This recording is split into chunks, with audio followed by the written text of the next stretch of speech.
Joseph Vijay எனும் நான்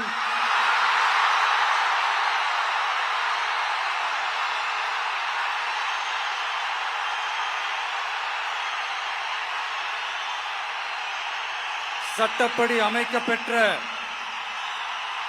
இந்திய அரசியல் அமைப்பின்பால் உண்மையான நம்பிக்கையும் மாறா பற்றும் கொண்டிருப்பேன் என்றும்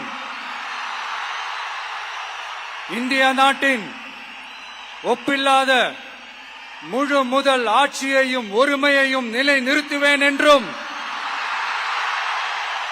தமிழ்நாட்டு அரசின் முதலமைச்சராக உண்மையாகவும் உளச்சான்றின்படியும் என் கடமைகளை நிறைவேற்றுவேன் என்றும் அரசியல் அமைப்பிற்கும் சட்டத்திற்கும் இணங்க அச்சமும் ஒருதலை சார்பும் இன்றி விருப்பு வெறுப்பை விலக்கி பலதரப்பட்ட மக்கள் அனைவருக்கும்